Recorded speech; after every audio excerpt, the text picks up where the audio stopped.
Renal cyst disorders, जो renal cyst हैं ये बड़ी ही कॉमन है। Renal cyst are very common. एक तो है कि एज के हिसाब से पेशेंट को सिस्ट बन गया, उनका सिंपल या कॉम्प्लेक्स सिस्ट एज के हिसाब से बनेंगे। ठीक है, तो एज के हिसाब से ये हम लोगों ने याद किया हुआ था कि जो जितनी पेशेंट की एज ज़्यादा होती जाएगी उतना ही उसको हम लोग कहेंगे कि किडनीज के अंदर सिस्ट बनने के चांसेस इंक्रीज होते चले जाते हैं। ठीक है, तो अगर पेशेंट की एज अगर 50 से ज़्यादा है तो उसकी दोनों किडनीज के अंदर दो cyst up to two cyst normally मौजूद हो सकते हैं। ठीक है, दो सिस्ट से ज़्यादा हो तो उस कंडीशन में हम उसको कहते हैं polycystic kidney disease. Polycystic kidney disease, और पॉलीसिस्टिक किडनी डिजीज दो तरह की होती है, ऑटोसोमल डोमिनेंट और ऑटोसोमल रिसेसिव। जितनी भी डिजीजेस जो रिसेसिव हैं इनका आप याद रखें कि ये यंगर एज में प्रेजेंट होती हैं, यंगर एज में होती हैं और डिजीज अग्रेसिव होती है। ठीक है, ये चीज़ याद कर लें कि डोमिनेंट की डिजीजेस इतनी ज़्यादा एग्रेसिव नहीं होती, लेकिन रिसेसिव की डिजीजेस यंग एज में प्रेजेंट हो जाती हैं और एग्रेसिव होती हैं। अच्छा, ऑटोसोमल डोमिनेंट स्किन डिजीज में क्या होता है, क्या है बेसिकली न्यूमरस सिस्ट बनेंगे जो कि किडनीज की एनलार्जमेंट करवा देंगे। एनलार्जमेंट कराएंगे तो किडनी का पैरेन्काइमा आहिस्ता आहिस्ता डिस्ट्रॉय हो जाएगा। डिस्ट्रॉय होगा तो किडनी का फंक्शन आहिस्ता आहिस्ता खत्म हो जाएगा। अब इस तरह के सिस्ट किडनी में बने हो तो किडनी कैसे काम करेगा। तो ये सिस्ट क्या काम करते हैं, इनकी वजह से क्या होगा, इनके अंदर ब्लीडिंग होती है, इनकी वजह से पेशेंट को हीमोजूरिया होगा। इन सिस्ट के अंदर बैक्टीरिया आ जाए तो वो बाहर नहीं निकलेगा, वहाँ तक एंटीबायोटिक नहीं पहुँचेगा, तो पाइलोनेफ्राइटिस। तो पेशेंट प्रेजेंट करता है लंबर पेन के साथ, हीमोचूरिया के साथ और रिकरेंट इन्फेक्शन के साथ। इसका सिस्ट की यही कॉम्प्लिकेशन होती हैं, सिस्ट के अंदर ब्लीडिंग होगी, इन्फेक्शन होगा, और जब सिस्ट बहुत ज़्यादा बड़ा हो जाए तो क्या होगा, सिस्ट बहुत ज़्यादा हो गए और बहुत ज़्यादा बड़े हो गए तो पेशेंट क्या हो जाएगा, अल्टीमेटली रीनल फेलियर हो जाएगा। ठीक है, अल्टीमेटली रीनल फेलियर हो जाएगा। अच्छा, 5:30 बजे। अच्छा, जो है ना ऑटोसोमल डोमिनेंट किडनी डिजीज में आपने म्यूटेशन याद रखनी है, म्यूटेशन पॉलीसिस्टिक किडनी डिजीज 1 और polycystic kidney disease 2, PKD2, chromosome 16 और क्रोमोसोम 4। ठीक है, तो ये 85% केसेस में ये वाली म्यूटेशन होती है और 15% केसेस में ये वाली म्यूटेशन होती है। ठीक है, अच्छा, most common causes of CKD क्या क्या है। Number 1 cause is diabetes mellitus, hypertension. तीसरे नंबर पे आता है polycystic kidney disease. Ultimately it leads to chronic kidney disease. जब भी पेशेंट को सीकेडी होगा उसका सोडियम रिटेन होगा, पोटेशियम रिटेन होगा, जहाँ पे सोडियम जाएगा तो पेशेंट को क्या हो जाएगा, हाइपरटेंशन।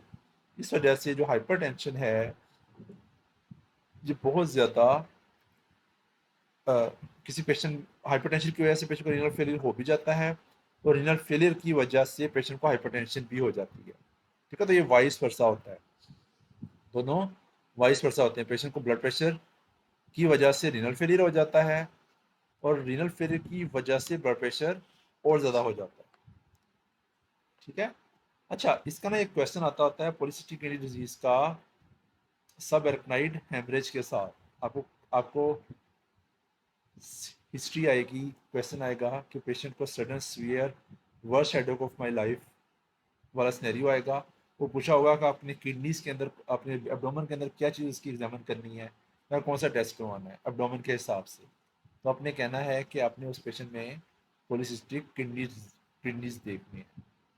ठीक है, अच्छा, जब किडनीज में सिस्ट हों तो आपको ये सोचना चाहिए कि ये वाले सिस्ट जो हैं बॉडी के दूसरे हिस्सों में भी हो सकते हैं, बॉडी के दूसरे हिस्सों में भी हो सकते हैं। तो लिवर के अंदर सिस्ट, स्प्लीन के अंदर सिस्ट, कोलन के अंदर डाइवर्टिकुला और माइट्रोवेल प्रोलैप्स। समझ लगी। पॉलीसिस्टिक किडनी डिजीज के साथ आप लोगों को क्या क्या क्वेश्चन आएंगे, एक तो इसका क्रोमोसोम पूछा जा सकता है, इसकी प्रेजेंटेशन पूछी जा सकती है, और तीसरा इसकी association with aneurysms, which leads to subarachnoid hemorrhage. Valinism leads to intercerebral hemorrhage, especially subarachnoid hemorrhage. ठीक है। अच्छा, ऑटोसोमल रिसेसिव, रिसेसिव का क्या है इशू? रिसेसिव में बेसिकली जो पेशेंट प्रेजेंट करेगा वो बचपन में काट जाएगा। ठीक है। इसके साथ पेशेंट को दूसरी जेनिटल एनोमलीज भी होंगी, लाइक पोर्टर सीक्वेंस। ठीक है। इस वजह से ये बच्चों के अंदर रीनल फेलियर की one of the most important causes is autosomal recessive polycystic kidney disease. ठीक है। इसमें जब किडनीज के साथ लिवर भी इन्वॉल्वमेंट होती है, लिवर इन्वॉल्वमेंट क्या क्या हो सकती है पेशेंट को? लिवर इन्वॉल्वमेंट से पेशेंट को सिरोसिस होगा। ठीक है। Cirrhosis leading to CLD. तो सीकेडी के साथ पेशेंट को सीएलडी भी हो जाएगा। ठीक है।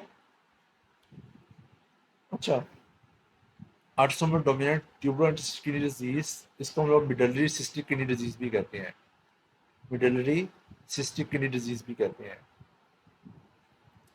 अच्छा, इन दोनों डिजीज़ में और इस डिजीज़ में क्या डिफरेंस है कि इन दोनों में जब हम किडनी का अल्ट्रासाउंड करवाएंगे तो इन दोनों में हमें अल्ट्रासाउंड पे किडनी का साइज इंक्रीज मिलेगा।